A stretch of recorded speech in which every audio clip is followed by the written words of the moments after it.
This episode of The Witch Wave is brought to you by Temperance Home and Bar Botanica. Temperance Home and Bar Botanica offers self-care with a little sensei in it. Melissa Suze is a sensei espiritista, offering readings, spiritual guidance, and handcrafted magical products that offer opportunities for self-care and reflection designed for your home, bath, and bar.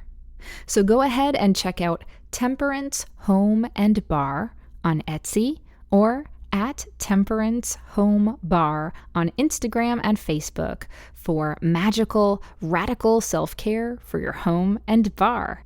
And best of all, you can get 10% off with promo code WitchWave. That's Temperance Home and Bar on Etsy and use promo code WitchWave for 10% off. This episode of The Witch Wave is brought to you by a brand new book called The 4 Elements of the Wise, Working with the Magical Powers of Earth, Air, Water, Fire by Ivo Dominguez, which is out on May 31st from Wiser Books. The 4 Elements of the Wise is an in-depth exploration of the elements, their lore, history, correspondences, and use in spellwork and ritual. The book examines the use of the elements in a wide range of systems and practices and offers new teachings and techniques for newcomers and longtime practitioners alike. The 4 Elements of the Wise is available directly from Wiser Books or wherever books are sold.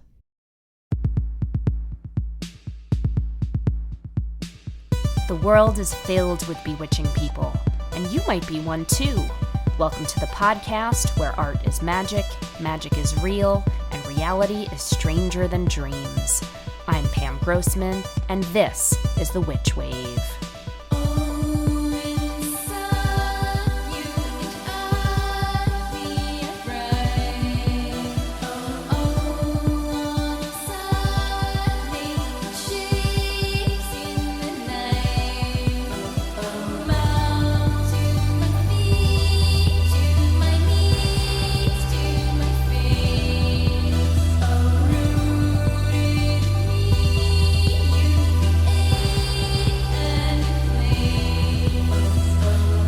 Hello and welcome to The Witch Wave. I have been reveling in spring magic lately, and for me at least, this season has felt extra special and extra lush. Matt and I just reached our fully vaccinated status. Hooray! And something about the combination of relief and grief and hesitation and celebration has made me feel all the more sensitive and tender-hearted. We're starting to reunite with family and friends, and having a backdrop of so much beauty surrounding these moments has been such a blessing. We took my parents to see the cherry blossoms in the Brooklyn Botanic Garden, and it felt like the trees and the flowers were showering us with confetti petals. It was just the sweetest party, and I can't get enough of all of this blooming. It makes me so giddy and so grateful. And it's helping me stay present, because there's still a lot of anxiety and unknowns about what's to come as we're all emerging or choosing not to emerge depending on our circumstances. But being present and awake and surrendering to awe is a key component to staying centered, and it's a key component to witchcraft. Witches are agents of wonder. So much of our magic comes from paying attention, slowing down, opening up. It reminds me of a quote that circulates a lot by problematic fave, the children's book author Roald Dahl. He wrote, quote, "Above all, watch with glittering eyes the whole world around you, because the greatest secrets are always hidden in the most unlikely places. Those who don't believe in magic will never find it." Unquote. Wonder is a practice, but it's one that I believe comes naturally to us and is our default mode as children. Collecting rocks, catching bugs, picking flowers, drawing pictures of dragons and mermaids and space explorers and ghosts, occupying that space of imagination and liminality and play. This is our birthright as humans, and yet so many of us are socialized to give up these so-called games and be serious and mature. It's why for some people who end up circling back to magic after stepping away from it for a while, it sometimes feels a little embarrassing or shameful at first to admit you need this, you want this, you believe in this. But it's also why, when we shed those judgments and critical voices and trivializing messages, witchcraft feels like home. Because humans have an innate longing for mystery. We crave enchantment. And by reconnecting to the magic and instinctive witchery of our youth, we can deepen our sense of wonder and allow ourselves to be fully conscious adults. Adults who have maturity and responsibility and critical thinking skills, yes, but who are also connected to the majesty of the divine. And that is why I absolutely adore the work of today's guest, Natasha Khan of Bat for Lashes.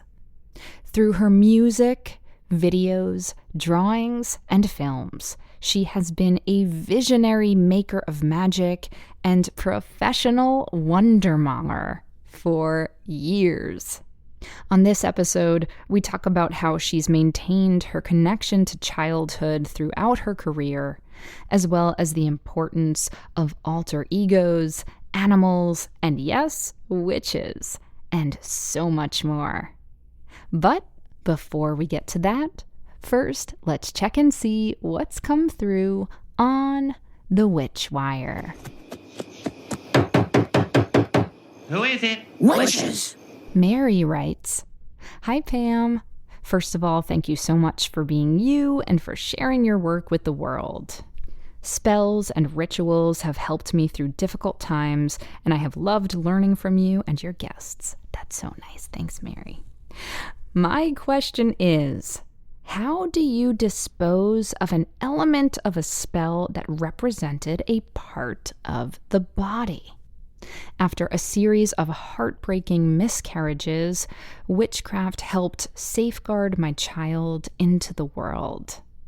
I am so grateful to say that we're approaching baby T's first birthday.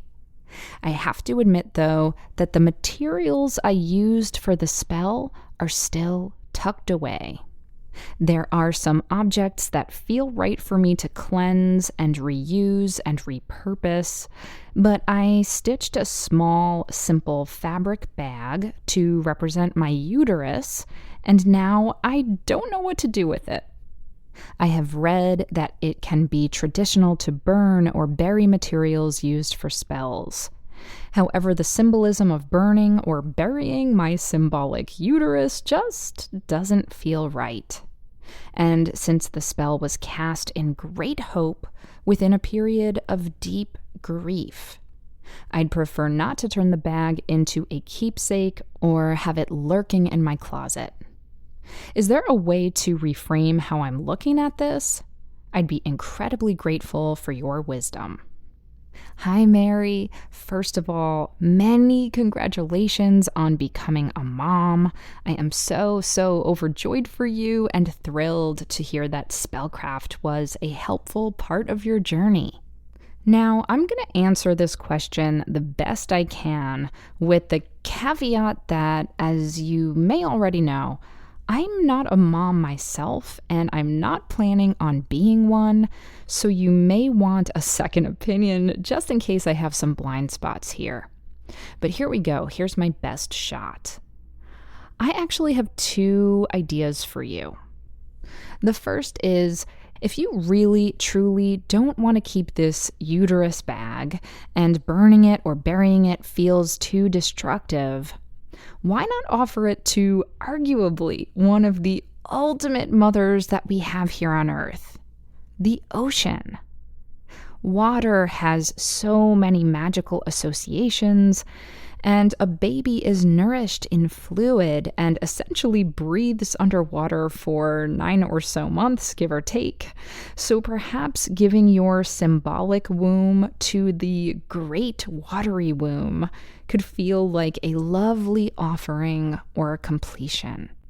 And if you're not near an ocean, any body of natural water will do. However, I completely understand that this is a piece of material that brings up a lot of grief and heartbreak, but I'd also love for you to consider the notion that this bit of spellcraft might be a treasure for your child when they grow up.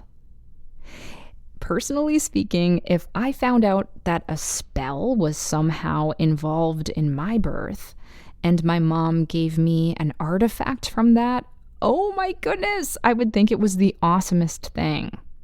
Now, granted, I am a witch, so I'm very biased towards such sentiment. But it might be meaningful for you to give it to your child when they're old enough to understand its significance. And then they get to decide what they want to do with it. Either way, it's such a beautiful story, and I'm grateful to you for sharing it with us, and I'm confident that by trusting your instincts, you'll do exactly the right thing with this bewitching bag. Let me know how it goes, and happy birthday, baby T! Now, on to my guest. Natasha Khan is the musical, magical genius best known as Bat for Lashes. We walked arm in arm, but I didn't feel his touch.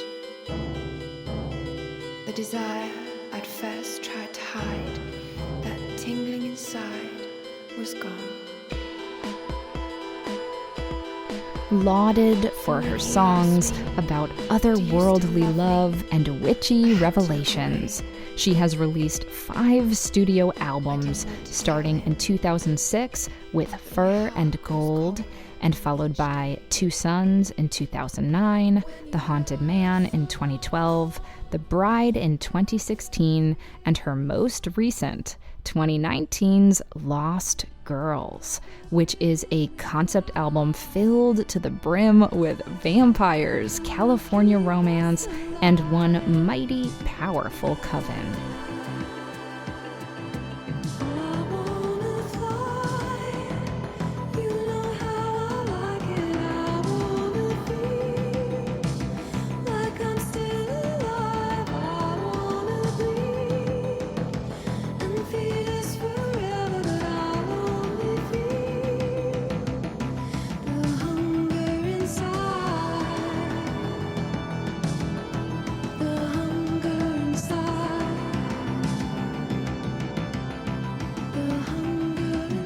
Natasha has also released another album under the moniker Sex Witch in 2015, which is a collection of reinterpreted psychedelic 1970s folk songs from around the world, and is a collaboration between herself and the band Toy.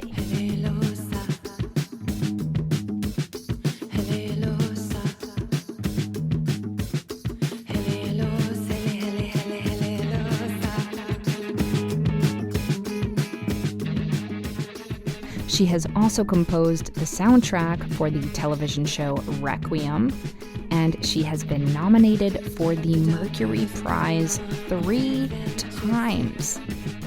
In addition to her mythic and supernatural symphonics, she is also a filmmaker, fashion and costume designer, and a visual artist who brings her unbridled imagination to her videos and shorts, and has been brewing some feature-length projects as well. And if you're a Bat for Lashes fangirl like I am, you will be thrilled to know that Natasha just launched the Bat for Lashes Patreon, where you can get all kinds of bonus materials and magic direct from Natasha herself, so do be sure to check that out. It was such a delight to speak with her about the many sonic spells she's cast over the years.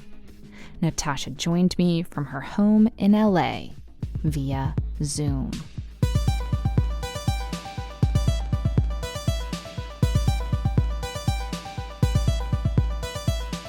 Natasha Khan of Bat for Lashes, welcome to the Witch Wave.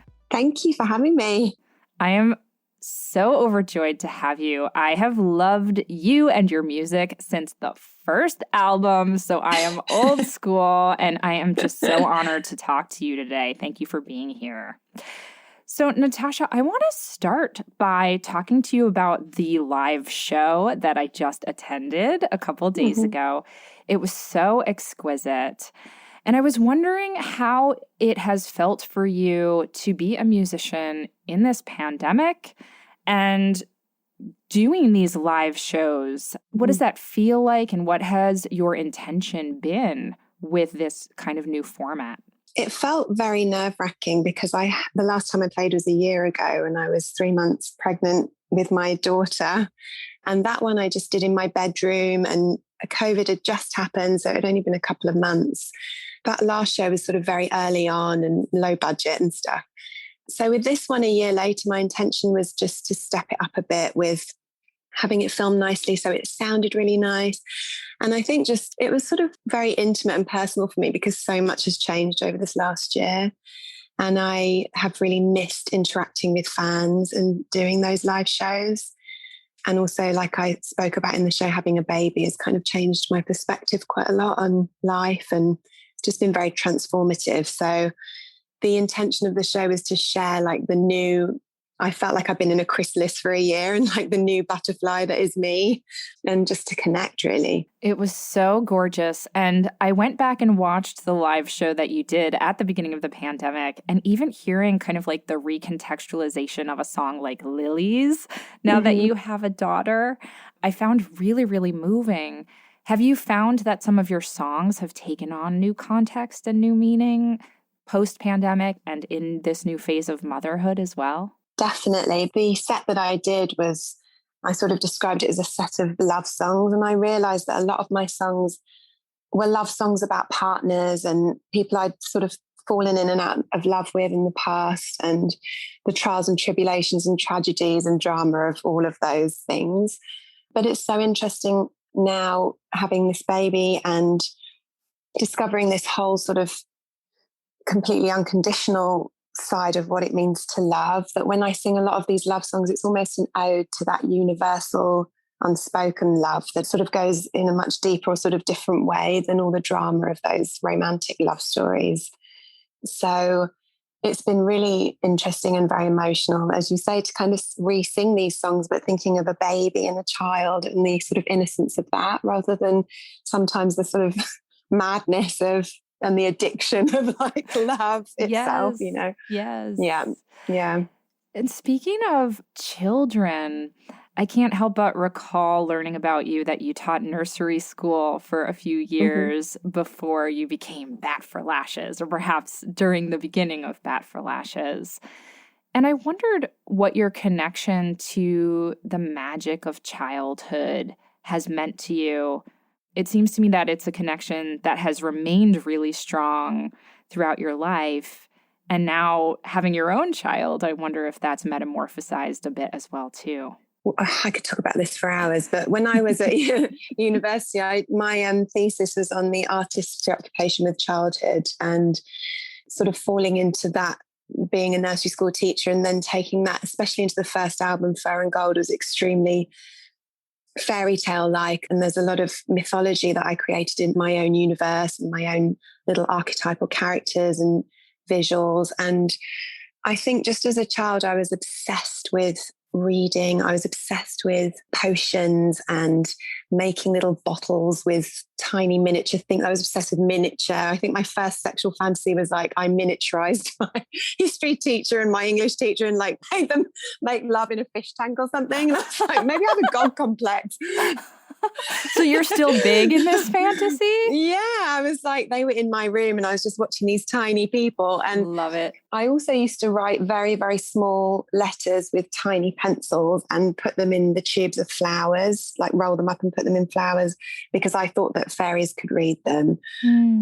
Yeah, it was just a lot of hours spent whiling away in the garden and in my room as a child, just really delving into the power of the imagination and these narratives and stories. And I think for me, that's the place I still go to develop concepts and ideas for my work. And I'm so pleased that I had that time as a child to be bored and I didn't have an iPhone or, because I really sort of fertilized the ground of my imagination through boredom. Yes, yes. And has having your daughter kind of reinvigorated that, or is it just that you've never lost that connection to childhood? Has it changed at all? I think it's changing. She's 8 months old, so she's been in that very early phase. But as she sort of starts developing her speech and the way she can hold things and the things she looks at, she loves looking at trees and clouds. So she's always looking up and kind of in wonder at these things. And I don't think I luckily have lost that. I think I've always been someone who like stops to smell flowers or will drink in like a sunset, or, I find nature and those things very nourishing. And the childlike sense of wonder, I think, is something luckily that I've sort of protected over the years. Yeah. One of the things that I love so much about your music and your videos, everything really, is I think it feels very much like home to me. I think you and I are roughly around the same age. I was born in 81.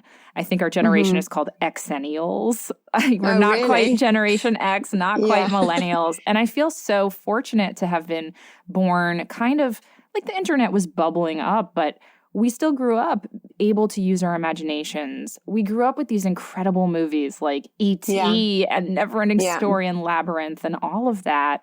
And so when I first was attracted to your music and all of the incredible art you put out, it really felt like I was coming home and falling in love again with a lot of the things that I loved as a child and a teenager too. But of course, you do it through this very refined, sophisticated lens. And so I was curious, do you still sometimes go back and watch some of the films of your childhood or read the books of your childhood, or are they just kind of embedded in your bloodstream? I feel like it's funny you're saying like the E.T. and the Goonies and Karate Kid and Neverending Story and The Wizard of Oz, all of those films. I probably watched, The Wizard of Oz like 800 times over and over again. And I think, like you say, it does get embedded in your sort of DNA, and therefore the lens through which you make creative work is coloured with these themes and visuals and feelings and soundtracks.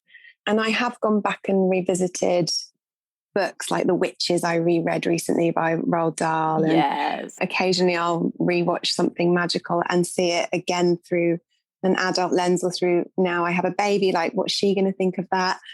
But I held on to all those things. They were so precious to me as a child that when I did come to make that first record, I remember thinking like, I want the sound of thunderstorms in this song. And I want this like strange vibraphone with a tremolo on it, because it reminded me of the soundtracks of those films, or a strange synth that's like an ET sound. And every sound I chose was very much through sort of referencing soundtracks and feelings I'd had.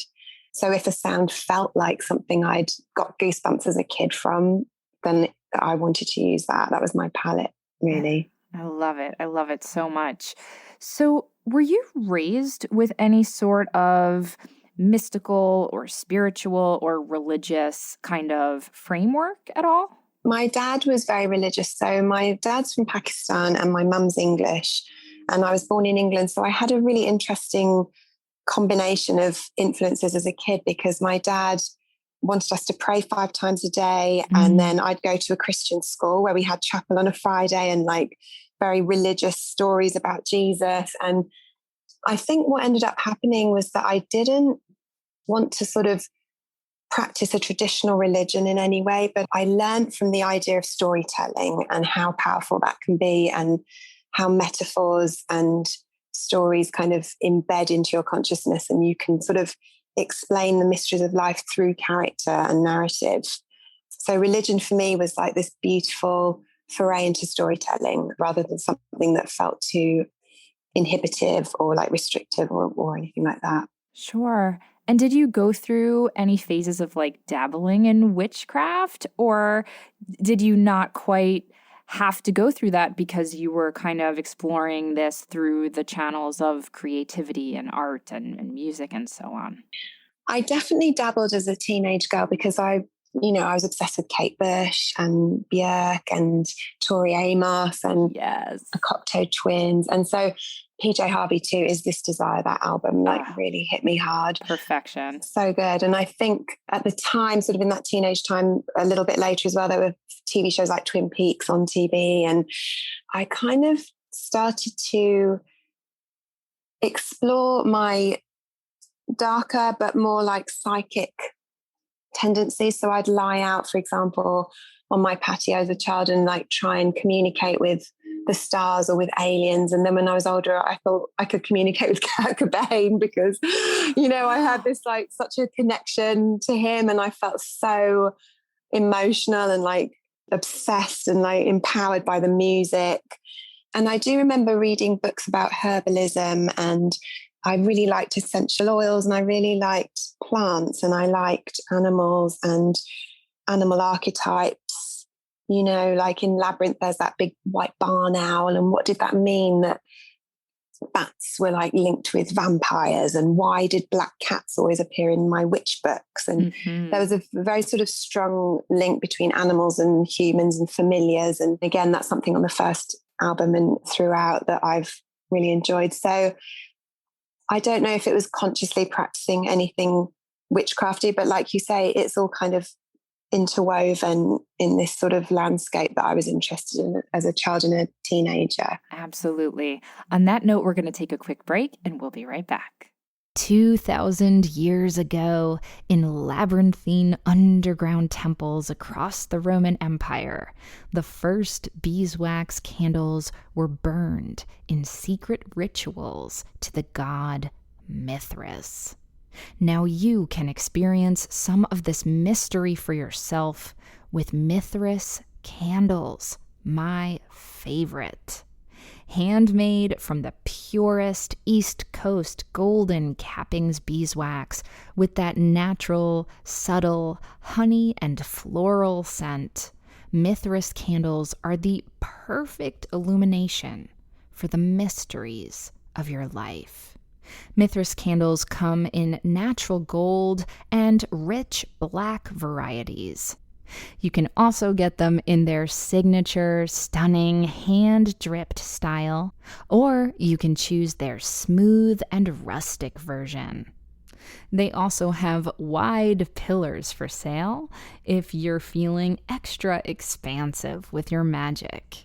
And very exciting, they now have new long-sleeve black t-shirts for sale, and I am so excited to get mine because I love a long-sleeve shirt, and this one is gorgeous. So go on ahead to mithrascandle.com, that's M as in magic, ITHRAS candle.com, and use offer code WITCH for 13% off your first order. That's mithrascandle.com, and offer code WITCH gets you 13% off your first order. Thank you, Mithras. This episode of The Witch Wave is brought to you by Rewilding the Tarot. created by intuitive tarot teacher and prior Witch Wave guest, Lindsay Mack. Learn the fundamentals of soul tarot in this self-guided foundational theory course and create your own connection to your deck. Through a weaving of immersive video and audio lessons, stunning workbooks, and special access to the Wild Soul Q&A database, participants will be guided on a transformative journey of discovery and reclamation with their tarot practice, exploring all 78 cards in the deck and so much more. Undo and rewild your tarot practice. Come home to your own meanings of these sacred archetypes, build relationships with the cards, and read with confidence. I adore Lindsay's work and have taken tarot courses from her myself, and I recommend her so highly. Enrollment is open now and material is live, so go ahead and sign up or learn more by visiting tarotforthewildsoul.com. That's tarotforthewildsoul.com, and be sure to use code WITCH for 10% off your tuition. Look, it's hard enough grappling with our own emotions under ordinary circumstances, but even more so when the world is going through massive collective challenges. I am so grateful for my therapist, and even though I've done sessions in person for years, I've been pretty amazed at how effective online therapy has been for me right now. And so I can heartily recommend BetterHelp, an online counseling service which can provide you with your own licensed professional therapist to talk to via video or phone sessions. So if you have anxiety issues like I do, or are dealing with depression, stress, trauma, grief, or even just day-to-day struggles with your relationships or your family, or just feeling like you're not meeting your personal goals right now, which, let's be honest, has been very difficult for most of us these days, I really encourage you to reach out to the folks at BetterHelp. They will connect you with a counselor that you can start chatting with in under 24 hours. Now, a few things I really appreciate about BetterHelp is that it's more affordable than traditional offline counseling. Plus, they offer financial aid to those who qualify, and they make it super easy to change counselors so you can find one that you really click with. Best of all, Witch Wave listeners, that's you, get 10% off your first month of counseling by going to betterhelp.com/witchwave. That's better, HELP.com/witchwave. I believe that all human beings can benefit from therapy. I certainly have myself, and I'm so glad that it's becoming more accepted and more accessible to do so.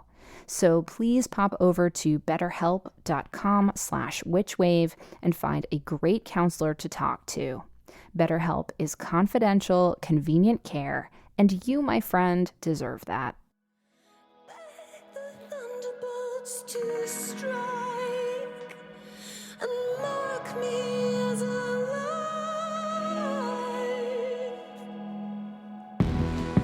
Ooh, lilies on the hill. Oh, lilies on the hill. Oh, lilies on the hill.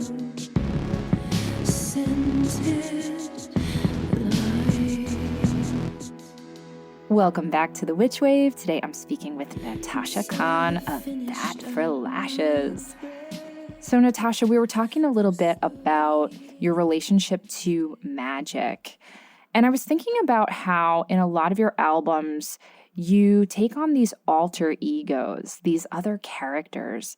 And I wondered how that has developed for you and what it might have unlocked for you at various points in your life. I guess like as a an art student, I discovered artists like Cindy Sherman and documentaries like Paris is Burning. And, there was a lot of connection I felt and resonance with fabulous sort of downtrodden characters or people that were in sort of difficult situations but rose above them through changing their identity or dressing up or like lifting their everyday experience into something heightened by the medium of theatre or drama or like the beauty of change. And I guess I'm a typical Scorpio in that way, that I love to transform, metamorphosize. And so I was sort of practicing those ideas pretty early on, where I would, at art school, I'd dress up in this sort of really bizarre veiled widow costume and stand in a spotlight and sing something with a really weird synth arpeggio. Like, Yes. I just wanted to like explore different parts of my personality. And then it kind of really hit in terms of the music when I dressed up as Pearl on the Two Sons record. I was in New York and feeling very sort of homesick and dark and lost. And I remember just going and buying this powder blonde wig and putting tons of eyeshadow and fake eyelashes and red lipstick on. And I had a silk shirt and a skirt. And I just took myself to a bar and got really drunk on whiskeys on my own in this bar. And I was just kind of trawling the streets. I guess it's probably not very safe, but I felt invincible in a way because I had this costume, this character that I could delve into. And it was sort of accessing sub-personalities and parts of myself that perhaps I found difficult or painful. And it was very cathartic for me. Yeah. Does it feel magical at all? Because I think of these long traditions of people who go through ceremonies where they're wearing masks or putting on some costume of an animal, let's say, and they feel like they're tapping into this other current or this other side. Does it feel like something's happening for you on a spiritual or magical level when you're taking on these characters? Yes. And I think it's so interwoven for me. So dressing up, but also doing tarot, like taking night walks. In terms of rituals, like I do a lot with trees. I will write notes and put them inside the crevices of trees still, like sort of manifesting and visualizing things I want to bring into physical form. And then sort of also the preoccupation with alien life or just like entities and places in space that connect with us through dreams, through meditations. It's kind of like that sort of seance space I go into when I write music. I sort of feel like I drop my human body and then this cerebral or like spiritual connection starts to fire up, which is connecting to something beyond that I can't give a name or a form to, but it's full of like the richness of creativity. And it's, I guess, that universal consciousness feeling. And so to me, magic is very much bound up in the painters I like, sacred geometry painters, and Victor Hugo's books about, having seances and talking to the ocean or talking to rocks and talking to Jesus and Napoleon, like all these crazy sort of people that sound crazy, but I get it. Like if you think about it in terms of the quantum field and everything is hologramic and everything is alive at the same time, like time doesn't really exist in a linear form, then to me, when I access this place, it's shape-shifting and it's this sort of vibrational creative space that I go into that I've developed a very strong relationship with. Yeah. Do you have rituals that you use to get you into that space? Or is it just when you're sitting down at your notebook or your piano, it just kind of turns on for you? It can come in all sorts of ways. And I think that's what's been nice is like, I don't feel like I rely on any one particular way of accessing that. Sometimes I have a very vivid dream and I'll wake up and write that dream down like it's sort of a message. Other times I've been with like, there's this guy in England that's a good friend who's a doctor of mythology and he's kind of a witch in himself. And he's taken me to like the misty moors of Dartmoor and we've thrown a penny at a rowan tree as we kind of walk into the moors. And then he says we're in like a different dimension, and we've walked through strange landscapes and sort of summoned ideas, and he's done tarot for me. So that's a very sort of mystical way. Then other times with like the Bride album, I've driven up into the hills of Woodstock or around here, like Angeles Crest, like mountains around here, which are very Lynchian, and Mulholland Drive, all these sort of places. So a lot of the times driving for me takes me to those places. And as I'm driving, I kind of feel like I'm in a film or another universe, and ideas will come. There's a lot of different methods I've used over the years. Yeah. I'm so interested to hear more about how land has influenced the different energies of your albums or the different currents that you're plugging into. This newest album, Lost Girls, which is so brilliant, feels very LA to me. Yes. Whereas Yeah. some of your other albums, I get more of a sense of like an English landscape or, maybe Woodstock. Is that something that you're doing consciously? Are you going to these places specifically for that energy to help you generate music? Or is it just kind of happenstance that you find yourself in these places and then the music comes? I think I purposefully sort of create these situations where I can travel and go to places I haven't been, or places that are resonating with me or that I've seen in cinema. And I think that landscape has been extremely important in terms of, it's sort of almost a creature in itself, the landscape to me. It's a metaphor for emotion. Like on this album, I went to Death Valley, and the song Desert Man, it's all about sort of how the arid, cold, dry, or even hot, dry landscape is almost a metaphor for this man that I'm with, and how impenetrable and sort of desolate that love affair felt.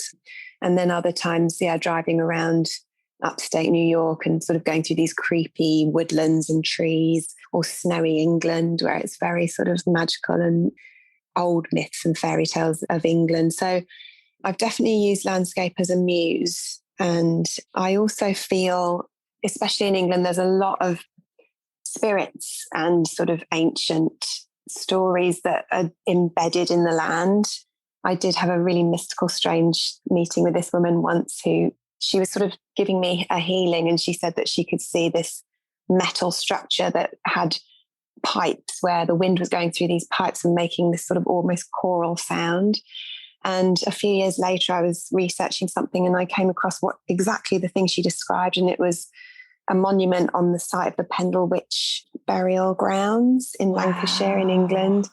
And she was saying to me, this is very connected to your ancestry. This is like a very important site for you. I don't know where it is in the world, but she described it.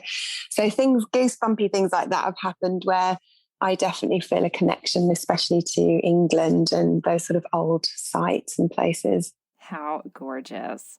On that note, we're going to take another quick break, and we'll be right back. Looking to add some magic to your self-care? Luna Luxe Botanicals offers all-natural bath and body products designed to turn your self-care into a ritual. Deepen your connection with the moon with their Moon Ritual Bath Soaks, which I adore, by the way, or amplify your magical intentions with their Crystal Body Scrub collection. And yes, they do contain real crystals.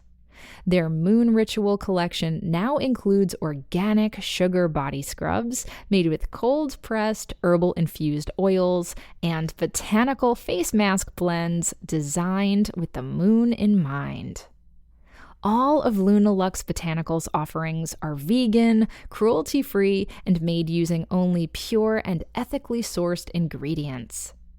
Each small batch is handcrafted with care and intention by its creator, Cass Hayes, from her home in Denver, Colorado. And Cass was generous enough to send me some of her products, and they are so divine in all senses of the word.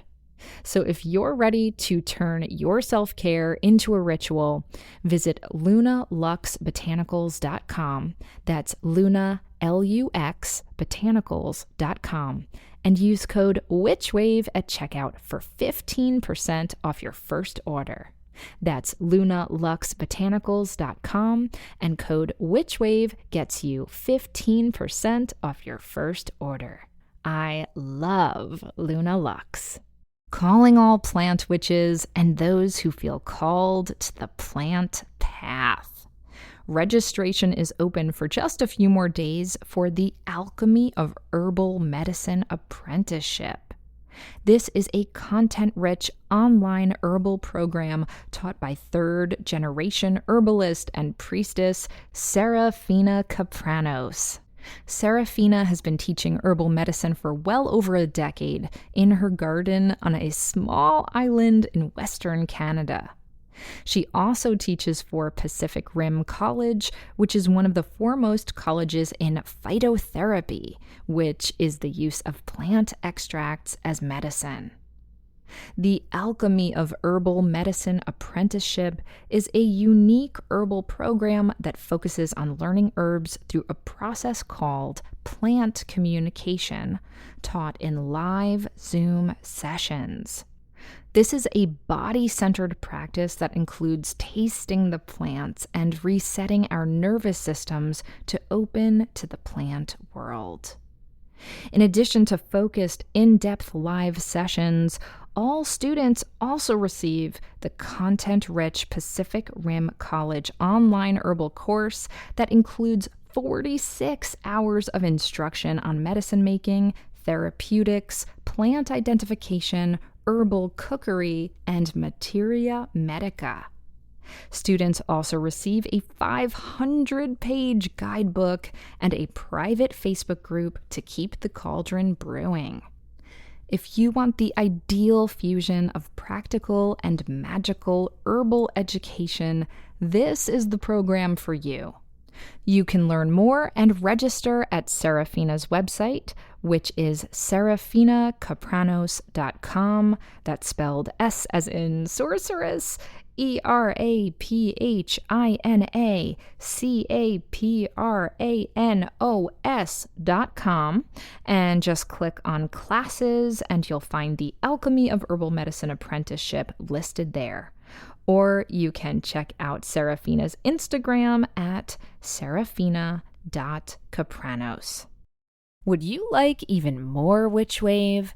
Then come join us on Patreon, where you'll get bi-weekly bonus Witch Wave Plus episodes, ad-free Witch Wave episodes, and detailed show notes for all.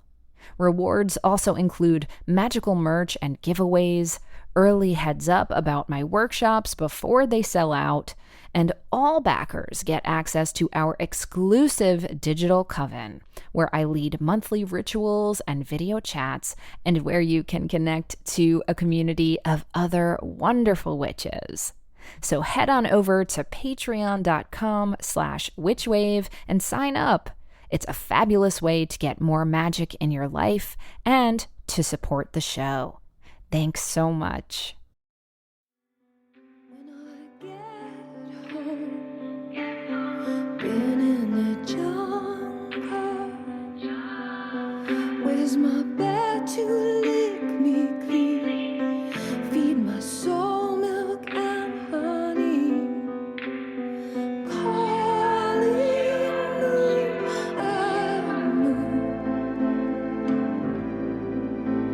Shoot that big bad hand. It'll track me to your door, and I won't see you no more. Welcome back to the Witch Wave. Today I'm speaking with Natasha Khan, aka Bat for Lashes. So, Natasha, I want to talk to you specifically about witches. It's been pretty clear to me that if you don't identify as a witch, you at least feel a kinship with witches or the archetype of the witch. And you had this incredible project, I suppose you could call it a side project, called Sex Witch, which is one of my favorite albums of yours. So, by way of introduction to that project, can you just share a little bit about your relationship to the word witch? Is that a word that you feel comfortable donning for yourself, or is it just kind of an energy that you flirt with now and again? I'd love to hear your thoughts on that word. I love the word witch, and, hence the Sex Witch title of the album that I came up with. But I definitely identify as what people would call a witch, which to me is just a woman who's extremely connected to the mystical cycles of life and her body, her imagination, her sexuality, her power, or his. And to me, I love the connotations of what it means to be a witch. And as a child, I thought it was the most magical, fantastic thing a girl could be. And as I've grown older, I kind of understand it more as like a repression of the matriarchal lineage, like the matriarchal power that over the years has been sort of squashed and pushed down. And that's where I think the idea of witches came from, was just powerful women. And so as a powerful woman, I would definitely resonate with being a witch, but it's just all the things that we all women or witches are, but they just have been kind of pushed into this like side space, which I think it's just normal to be a witch. Everyone has that power and everyone probably was. So yeah, Sex Witch to me was sort of a very liberating and powerful feminine record. And that's why I gave it that name, Sex Witch. It's such a powerful record. It's one of your albums that I play, all the time. And the song, I hope I'm pronouncing it correctly, Helelos? Yes. Is on like almost every witchy mix. I guess we don't make mixes anymore. Playlists that I ever make. It just really, it really taps into something potent and powerful for me. It is such a gorgeous song. Can you share a little bit about how you curated that album in terms of the songs that you selected? Mm-hmm. So me and one of the producers I've worked closely with, Dan Carey, we loved working together, and I'd heard some of these sort of old Iranian repressings on vinyl of like folk songs that these beautiful women, troubadour, vagabond, witchy women that were very much chastised and kind of marginalized in their mountain towns, sort of released these secret, brilliant songs that they'd written about, women of the night and being nomadic and traveling the desert, and all. It was so evocative. So Dan and I spoke about reinterpreting those songs, but using like the band Toy to play this really psychedelic music. And we really took the songs and sort of left them in their entirety in this beautiful kind of folk sound. And then I just wanted to completely reinterpret with this really sexual charged kind of rhythmic mantra-ish rock music, I suppose, psychedelic music. So I printed out all the lyrics and we got them translated. There were ones from Africa, Pakistan, Iran, I think. And I kind of I took out the lyrics and mantras and words that really resonated with me and then performed them in a completely improvised way. But I definitely went into a trance when I was doing that in the studio. So Dan set up like a fog machine, and I think I just took my shoes off. I just got my headphones on and I just completely lost myself in this expression of sort of almost channeling the spirits of these women and remembering a lot of my summers in Pakistan as a child, out in the dusty desert with rabid dogs and, words of genies and magic. And, they all believe in magic and spirits there. So it felt like I was going back to my very ancient heritage of the women for me in my life, but also celebrating these women that had been different for their time and that were sort of outlaws of their own culture. Gorgeous. And that seems to be a real theme for you, this idea of the outlaw, dark feminine, certainly on this latest album, Lost Girls. And I understand this is a conceptual album that started as a film script. Is that correct? Mm-hmm. I'd moved to LA and exactly as we spoke about earlier, I was getting so many flashbacks and nostalgic feelings about just the way everything looks like you're in a Steven Spielberg film or a David Lynch film. And I was like, wow, living here it was very evocative, just doing these night drives, seeing the mountains. And I don't know, I was like, this is really bringing up a lot of ideas for me. And so I sort of developed the Lost Girls, which is this gang of vampire girls that have these mystical powers that come from the desert. They're sort of outlaws, and they move to LA and start to penetrate like the everyday people that live here and sort of transform and change them. And so I was also sort of falling in love at the time and took on this very romantic vampire movie script, which I actually went to UCLA and developed like the first act. And I have been writing that. So yeah, I really hope to direct a film pretty soon. Like that's something I'm in development with that takes a lot of the themes of sort of all of the albums, really. When I think about the universe that the film inhabits, it sort of calls on all these threads. But with every album, I've had a film that I'm almost making a soundtrack for. That's kind of the way I tend to work.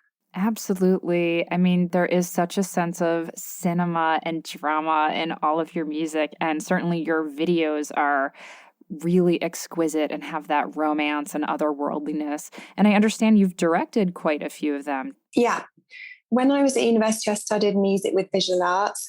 I did shadow puppet shows and directed animations and made short films and made all the music to go with them. So I feel very sort of comfortable and confident with visuals. I actually, as a kid, I thought I was going to be a painter or a photographer before I ever did music. So to me, they very much go hand in hand. And I've directed a short film that was debuted at Tribeca, and I made a little film called Light Beings when I got to LA, which is sort of this alien man that comes down. Margaret Qualley's in it. Oh, I love actress. her. How fabulous. So, and I did the music for that. So that was really fun. So I've been dipping my toe in for years and directing music videos, having had a very strong vision for the songs visually.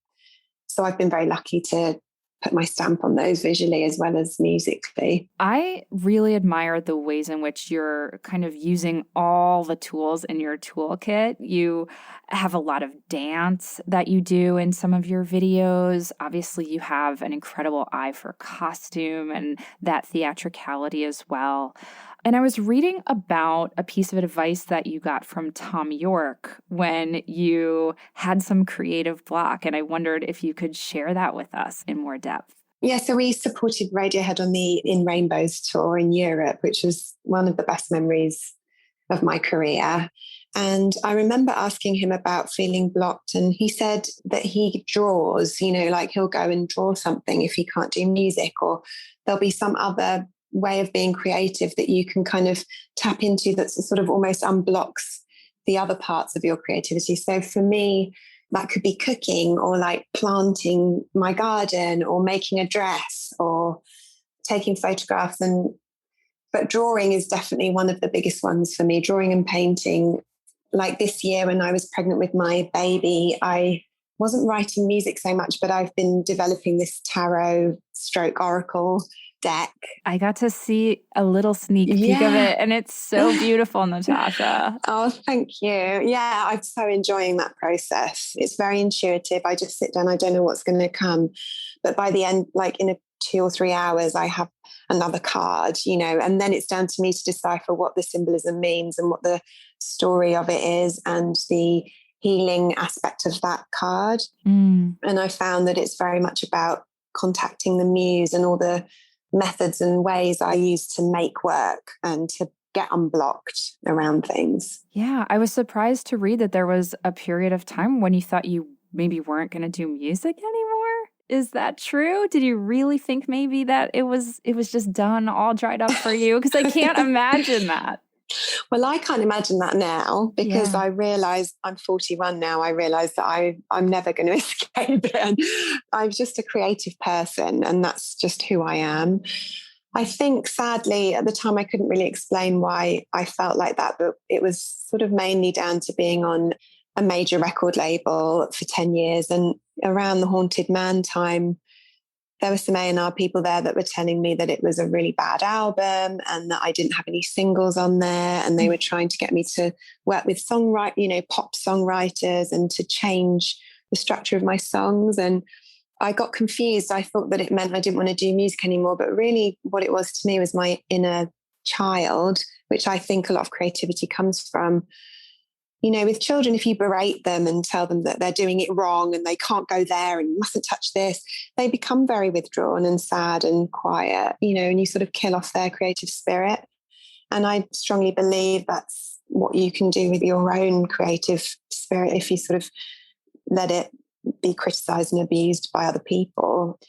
So yeah, I just felt very shut down, and I just thought, I don't want to do this anymore. But as soon as I came off of that contract, Lost Girls came, and like a whole bunch of stuff, and Sex Witch came, that wasn't released with my major label. So Sex Witch was the first thing I released not on them, which actually is like a great statement of freedom for me. So it just goes to show, you just need to protect your inner child and make sure you have the right team.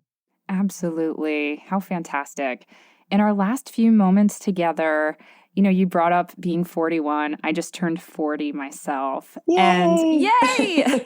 Woohoo! Walking through that portal. But I really appreciate some things that you said in an interview recently around aging, especially aging as a creative woman and in the public eye. I admire, I assume, a lot of the same people you do, Patti Smith and Tilda Swinton and all these amazing people that as they've aged, they've gotten more beautiful and more powerful and more complex. But, how has being in your 40s felt now that you're a year ahead of me? If you've had any insights that you care to share, I'd love to hear them. Well, I'll just give you a quick story. This is my way of explaining. Is I read recently about orcas, killer whales, that there are sort of females that are in the pod and they reproduce with the males, and they're sort of located in the middle to the back of the pod, and they have little babies, and that's all, until they're 40-ish, when they go through the menopause, and then they get put up to the front of the pod. They lead the pod. So orcas are matriarchal creatures. And when I think similarly with elephants, like when you reach a certain age, you're like put up to star status because you have experience, you can lead, you're wise, you're loving, you understand like much more than you did before. And that's basically how I feel. Is 40s have been awesome so far because I feel strong and I feel confident. I know who I am. There's sort of this bittersweet feeling of my youth has gone in some ways, but it sort of makes me appreciate life that much more, that I'm sort of living much more for now because you've only got now. And I just think women get better and better if you just really embrace the beauty that comes with wisdom and age. And I think it can be very sexy if you're confident and you really live it. Absolutely. And I think it's another reason why witches, it's such a fantastic archetype because they just get more awesome with age too, right? Yeah. Sassy. Exactly. Those salty, sassy witches. Well, Natasha, I wish you and I witch you all the saltiness and sassiness and just so much more generative energy, because literally I cannot think of something that you've made that I haven't absolutely adored and been enchanted by. So truly, thank you so much. Thank you for your music, and thank you so much for being here. It's been such a great honor and a pleasure. Thank you so much. It's been really lovely talking to you. Like-minded soul. That's it for the show. Thank you again to Natasha Khan for sharing her wonder and witchy wisdom with me. Do you have questions, feedback, need some witchly advice, or just want to share something magical that happened to you recently? Drop us an email at witchwavepodcast@gmail.com. We'd love to hear from you, and you just might make it on the Witchwire. The Witch Wave is produced, written, and recorded by me, Pam Grossman. This episode was edited by Rachel Jacobs, thank you Rachel, and myself. Our sound engineer was Josh Wilcox. Our theme music is the song Hand and I by Lycanthia. Special thanks go to Matt Freeman, Laura Ontal, and Cece Pascal. You can check out information about this and other episodes on our website, and now buy Witchwave merch at witchwavepodcast.com. Please subscribe to us on Apple Podcasts and all the other places, and give us lots of sparkly stars. It really does make a difference and helps other people find the show. You can follow us on Twitter, Instagram, and Facebook at WitchWavePod, and you can check out my witch emoji by going to witchemoji.com or downloading it in the App Store. Please consider picking up my book, Waking the Witch, which is available everywhere now. And if you want more Witch Wave, or you would just like to support the show, please do subscribe to us over on Patreon. That's patreon.com/witchwave. Thank you so much for listening. Witches are the future. I'll catch you next time on The Witch Wave.